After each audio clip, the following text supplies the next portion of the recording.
Zelensky அவர்கள் ஒரு open லெட்டரை புட்டின் அவர்களுக்கு பாத்தீங்கன்னா கொடுத்துருக்காங்க, காமிச்சிருக்காங்க. அதுல என்ன ஒரு ஒரு ப்ரொபோஸ் பண்ணிருக்காரு அப்படின்னா, நெகோசியேஷன்ஸ் டைரக்டா பார்த்து பேசிக்கலாங்க, பர்சனல் மீட்டிங் வச்சுக்கலாம், பிரச்சனையை முடிக்கிறதுக்கு போதும், இனஃப் இஸ் இனஃப், பிளட் சிந்தன ரத்தங்கள்லாம் போதும் அப்படிங்கிறது போல ஜெலன்ஸ்கி அவர்கள் பாத்தீங்கன்னா ஃபார்மலா ஒரு லெட்டரை பாத்தீங்கன்னா புட்டின் அவர்களுக்கு எழுதியிருக்காரு.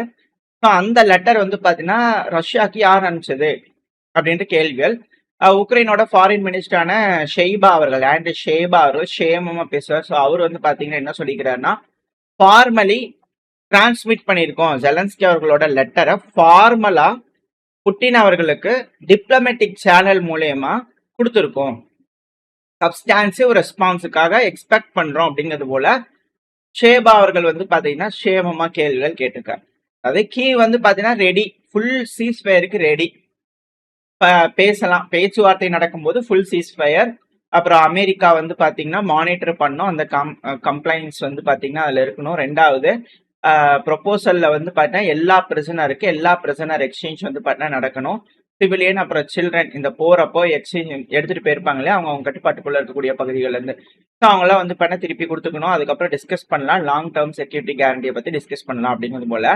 இது திரும்பவும் ஏமாத்து வேலை மாதிரி தானே தெரியுது. இதே தான் அவங்க ஆரம்பத்துல கேட்கறாங்க, ரஷ்யா வேணாம்னு சொல்றாங்க. பட் ஆனா இதுவே கேட்டு இருந்தா எப்படி அப்படிங்கிற கேள்வி இருக்கு. ஆனா இந்த தடவை ஓப்பனா ரஷ்யா கிட்டேயே இந்த விஷயத்த ஜெலன்ஸ்கி அவர்கள் பேசுறது தான் வியப்புக்குள்ளா இருக்கு. ஏன்னா இது வரைக்கும் நான் பேசவே மாட்டேன் அவர் கூட, அவர் முட்டி போடணும் அப்படிங்கிறது போல இருந்தாங்க. ஸோ இப்போ கொஞ்சம் மாற்றம் தெரியுது ஜெலன்ஸ்கி அவர்கிட்ட.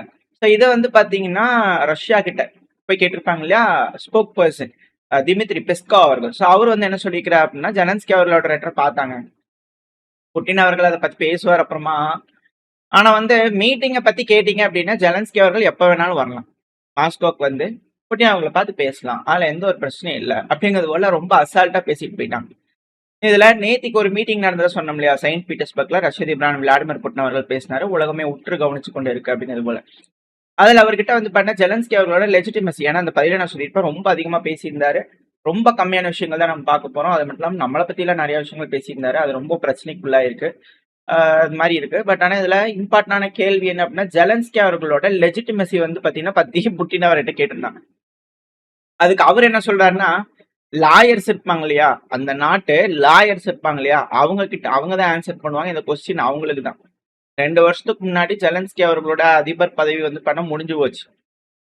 எலெக்ஷன் வைப்பாங்களா மாட்டாங்களா, அதை நீங்க தான் பண்ண இந்த கொஸ்டினை கேட்கணும், அந்த கேள்வியை நீங்க தான் கேட்கணும் அப்படிங்கிறது போல பண்ண ரஷ்ய அதிபர் விளாடிமிர் புட்டின் அவர்கள் சொல்லியிருப்பாரு. அது மட்டும் இல்லாம போன பதிவுல பண்ண நான் ஒரு விஷயத்த சொல்லியிருப்பேன், அதை மேலும் கரெக்ட் பண்ணும். ஏன்னா அவர் பேசினது ரஷ்யா மொழியில பேசுறாரு, நம்ம டிரான்ஸ்லேட் பண்ணி எடுக்கணும் இல்லையா, அதுல சில மிஸ்கம்யூனிகேஷன் இருக்கும். பட் எக்ஸாக்டா ரஷ்யா சொல்லக்கூடிய ஒரு வேர்டு என்னன்னா, காம்பேட் பர்பஸா இருக்கக்கூடிய ஒரு ஒரிஷ்னிக்கை நாங்க இப்ப வரைக்கும் உக்ரைன்ல யூஸ் பண்ணல அப்படிங்கிறாரு. அதாவது not a single combat use. Oreshnik missile Russia உக்ரைனுக்குள்ள ஏவுறாங்க, அதை நம்ம பாக்குறோம். ஆனா அது காம்பேட் யூஸ்க்கான மிசைலா அப்படின்னு கேட்டீங்கன்னா கிடையாது. ரஷ்யா டெலிபரேட்டா பாத்தீங்கன்னா சில பகுதிகளை டார்கெட் பண்றோம், அது நான் காம்பேட் மோட்ல டார்கெட் பண்றோம். அதோட ரிசல்ட்ஸ் எப்படி இருக்கு, அதாவது அந்த பிளாக் இருக்கு இல்லையா, அந்த எம்ஐஆர்வி பல மிசைல்கள் வருது இல்லையா, ஸோ அது எப்படி விழுகுது அப்படிங்கறத செக் பண்றதுக்கு தான் நாங்க அனுப்பியிருக்கோம். அதுவும் ரஷ்யா பாத்தீங்கன்னா கீவுக்குள்ள ட்ரோன்கள் அனுப்பிச்சு, நம்மளே பார்த்தோம், பார்லிமெண்ட்டை சுத்தி சுத்தி வீடியோ எடுத்து அனுப்பிச்சிட்டு இருக்காங்க ரஷ்யா அப்படிங்கிறது போல. அதான் வரனுக்கா ராடா பண்ண எடுத்துட்டு இருக்காங்கன்னு சொல்லிட்டு கவர்மெண்ட் பில்டிங்ஸ் எல்லாத்தையும் ரஷ்யாவோட ட்ரோன்கள் பண்ண கண்காணிச்சுக்கிட்டு இருக்கு அப்படிங்கிறது போல. ஸோ அதுல பாத்தீங்கன்னா எந்த இடத்துல எங்களால கண்காணிக்க முடியுமோ அந்த இடத்துல நாங்க டெலிபரேட்டா நான் காம்பேட் ஒரிஷ்னிக்கு தான் அனுப்பிச்சோம். இந்த பெல்லா சர்க்காவா, இந்த கீவில் இருக்கக்கூடிய ஒரு பகுதி இருக்கு இல்லையா, அங்கேயா இருக்கட்டும். இதுல நீங்க பேர் செக் பண்ணும்போது ரஷ்யா ஒரு மாதிரி ப்ரொனவுன்ஸ் பண்ணுவாங்க, உக்ரைன் ஒரு மாதிரி ப்ரொனவுன்ஸ் பண்ணுவாங்க, சில ஸ்பெல்லிங். இதுல ரஷ்யா தரப்புல இருந்து ப்ரொனவுன்ஸ் பண்ணது பெல்லா சர்க்காவா. ஸோ நீங்க அதை பாத்தீங்கன்னாலே உங்களுக்கு தெரியும். அது போக பண்ண டிபிஆர் இந்த இடத்துலயும் பண்ண அட்டாக் நடந்தது, அதை நாங்க டெலிபரேட்டா தான் அட்டாக் பண்ணியிருக்கோம், செக் பண்றதுக்காக எப்படி அந்த பிளாக்ஸ் விழுந்திருக்கு, எந்த மாதிரி அதோட விளைவுகள் இருக்கு அப்படின்னு செக் பண்றதுக்காக நாங்க சோதனை பண்ணோம் அப்படின்னு சொல்லியிருக்காங்க.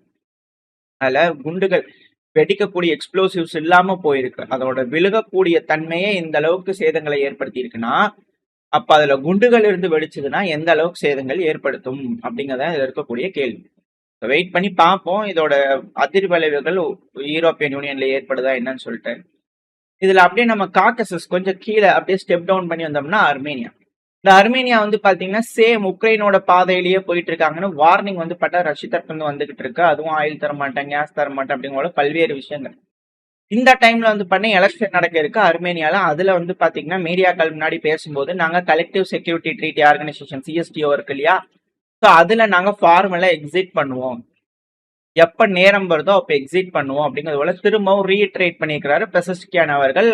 எலெக்ஷன் கேம்பெயின்ல வந்து பண்ண பேசியிருக்காரு மீடியாக்களை பேட்டி கொடுக்கும்போது. ஸோ அதுல ரொம்ப தெளிவா இருக்காரு. ரஷ்யா விட்டு பிரிஞ்சு போறதுக்கான இது வந்து பாத்தீங்கன்னா அவர் இதுல தெளிவா தெரியுது. ஸோ இந்த காக்கஸ்ல ஒரு பிரச்சனை, ஏன்னா அதுக்கு கீழே தான் ஈரான் தொட்னாப்ல, அர்மேனியாவுக்கு கீழே. அங்கேயும் பிரச்சனை.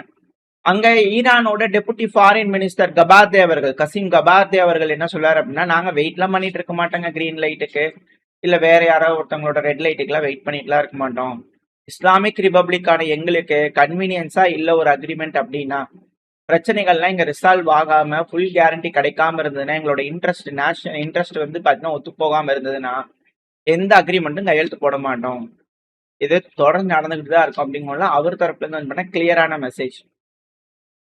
At the same time America வந்து பாத்தீங்கன்னா state bureau of consular affairs, அவங்க வெளிநாடுகளுக்கு போகக்கூடிய அமெரிக்க நபர்கள் இருப்பாங்க இல்லையா சிட்டிசன்ஸோ, அவங்களுக்கு வந்து பார்த்தா தகவல்கள் கொடுக்கணும். இந்த மாதிரி நாடுகளுக்கு போகாதீங்க, அங்கெல்லாம் சிக்கல், அங்கெல்லாம் ரெட் ஏரியா அப்படிங்கிற அலர்ட் கொடுப்பாங்க இல்லையா. ஸோ அந்த அலர்ட் வந்து பாத்தீங்கன்னா அமெரிக்க சிட்டிசன்ஸுக்கு கொடுத்துருக்காங்க. மிடில் ஈஸ்டுக்கு வந்து போகும்போது ரொம்ப ரொம்ப காஷியனா இருங்க. ரொம்ப பிரச்சனைகள் இருக்கு, ஹொஸ்டிலிட்டிஸ் இருக்கிறதுக்கு கூட வாய்ப்புகள் அதிகம். செக்யூரிட்டி என்விரான்மெண்ட்டுங்கிறது ரொம்ப சிக்கலா இருக்கு, ரொம்ப காம்ப்ளெக்ஸா இருக்கு. ஸோ அதனால வந்து பாத்தீங்கன்னா குயிக்கா சேஞ்ச் பண்ணிருங்க உங்க மைண்டை. பெக்ரின், இஸ்ரேல், அப்புறம் west bank, Jordan, Kuwait, Oman, கத்தர், சவுதி அரேபியா, அப்புறம் யூஏஇ, இது எல்லாம் லெவல் 3ல வந்து பாத்தீங்கன்னா ரெட்ல இருக்கு. அப்படின்னா டிராவல் பண்ணாதீங்க. போகிறதுக்கு ஒரு முன்னாடி யோசிங்க, அங்க போகணுமா, தேவையா, போனா என்ன கிடைக்கும் அப்படிங்கிறத யோசிச்சுட்டு தேவைனா மட்டும் போங்க அப்படிங்கிறது போல ஒரு விஷயம். At the same time Iran, Iraq, Lebanon, Syria, Gaza, இது எல்லாம் லெவல் 4 வார்னிங். போகவே கூடாது, டு நாட் டிராவல் அப்படிங்கிற ஒரு அனௌன்ஸ்மெண்ட் வந்து பாத்தீங்கன்னா அமெரிக்க தரப்பு வந்து கொடுத்துருக்காங்க. ஸோ திரும்பவும் இந்த பகுதியில எஸ்கலேஷன் வருமா அப்படிங்கிற அச்சங்கள் இருக்கு. ஒண்ணு, திரும்பவும் புட்டின் அவர்கள் கிட்ட ஜெலன்ஸ்கி அவர்கள் அதே கதையை மாத்தி வந்து பாத்தீங்கன்னா கொஞ்சம் பெப்பர் போட்டு பேசிக்காரு. அதுக்கு ரஷ்யா பதிலும் அப்பவே கொடுத்துட்டாங்க, வேணா நேரா வாப்பா வந்து பேசிட்டு அப்படிங்கிறதோட சொல்லிட்டாங்க. ஸோ இதுக்கு என்ன விளைவுகள் வர போகுதுன்னு பார்க்கலாம். ஈரான் நெகோசியேஷன் வந்து பாத்தீங்கன்னா சீஸ் ஃபயர்ங்கிறது ஆல் ஃப்ரண்ட், இல்லைன்னா அட்டாக் தான். ரெட் லைன் இல்லை, கிரீன் லைன் இல்லை, இதுக்கப்புறம் எல்லாம் அட்டாக் தான் அப்படிங்கிறத வந்து பாத்தீங்கன்னா பேச ஆரம்பிச்சிட்டாங்க. ஏன்னா நெகோசியேஷன் ப்ராசஸ் ஒன்றும் பெருசா கை கொடுக்குற மாதிரி இல்லை. ஸோ இது போல இருக்கிறதுனால ஜூன் மாசத்தோட தொடக்கமே வந்து பார்த்தீங்கன்னா ரணகலமா மாறிட்டு இருக்கு. அது போக போக இன்னும் அதாவது ஜூலை ஆகஸ்ட் அந்த டைம் ரொம்ப குரூஷியலா இருக்கும், ஹை அலர்ட்ல இருக்கும். மிடில் ஈஸ்டா இருக்கட்டும், மற்ற பகுதிகளா இருக்கட்டும், ஹெவி கேஷுவாலிட்டிஸ் நடக்கலாம், பயங்கரமா யுத்தம் நடக்கலாம் அப்படிங்கிறது போல பல அனலிஸ்டோட கருத்துக்கள். அது போல எதுவும் இல்லாம அமைதியா பேசி பிரச்சனையை முடிச்சுக்குவாங்கன்ற நம்பிக்கையில இந்த பையெல்லாம் முடிச்சுக்கலாம். ஓரளவுக்கான தகவல்கள் இந்த பையில பார்த்துருப்போம். இந்த பதிவு எப்படி இருந்துச்சு, உங்களுக்கு பிடிச்சிருக்கா? பிடிச்சுனா லைக் பண்ணிட்டு உங்க பிரச்சனை நம்மளை ஷேர் பண்ணிக்கோங்க. அது கூடவே மறக்காம நம்ம சேனலை சப்ஸ்கிரைப் பண்ணலாம், மறக்காம சப்ஸ்கிரைப் பண்ணிக்கோங்க. அப்பதான் நம்ம போடக்கூடிய வீடியோக்களை வச்சு யூடியூப் நான் ப்ரொமோட் பண்ணும். உங்களோட அன்பாதரவு எனக்கு எப்ப இருக்கணும் நம்பிக்கையில அடுத்த பையன் உங்க சந்திக்க. Very stay safe, by.